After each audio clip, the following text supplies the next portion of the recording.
ወዳጄ እልፍ ስታገለግለን ኖረ የአንድ ሳምንት ወሬ አድርገን ሳንዘነጋ አንቀርም።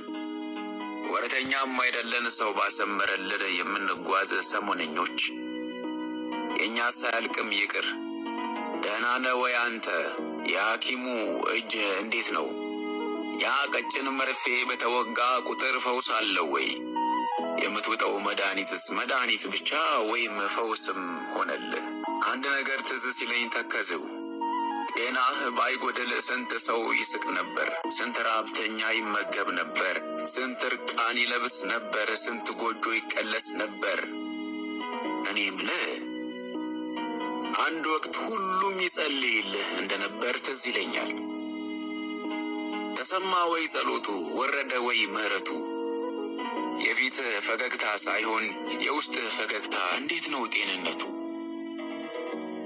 አንተ እግዚአብሔር መልእክተኛ ለጤናህ መልእክተኛ ተላከልህ ወይ?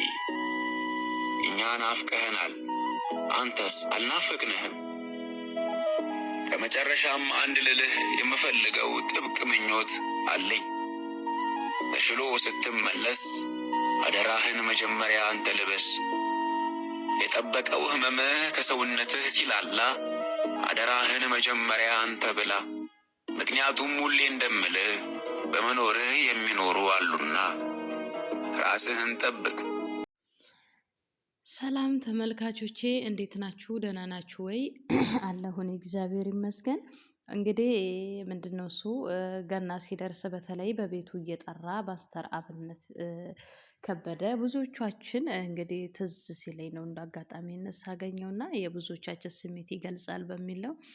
በቅድሚያ እንኳን ለጌታችን ለመድኃኒታችን ለኢየሱስ ክርስቶስ የልደት በዓል በሰላም በጤና አደረሳችሁ። ከኢትዮጵያም ሆናችሁ በመላው ዓለም ለምትገኙ በተለይ በስደት እንደኔ በስደት ላላችሁ ለሚቀጥለው እንግዲህ ኢትዮጵያ ገብተን እንድናከብር መድኃኔዓለም ይፍቀድልን። ሌላ የምለው የምወደው አንድ ሰሞን እንግዲህ ብዙዎቻችን አውርተንም ቪዲዮም ሰርተን ነበርና ብቻ በከህሊናችን ማስተር አብነት እንዳይጠፋ በጸሎታችን በሁሉም ማሰብ አለብን።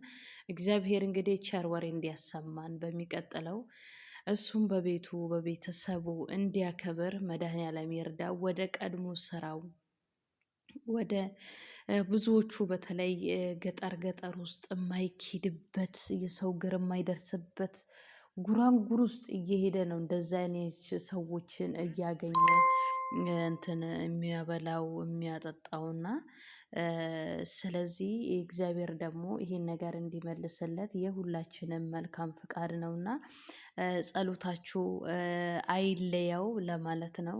ትዝ አለኝ በቃ አላችሁ አይደለ?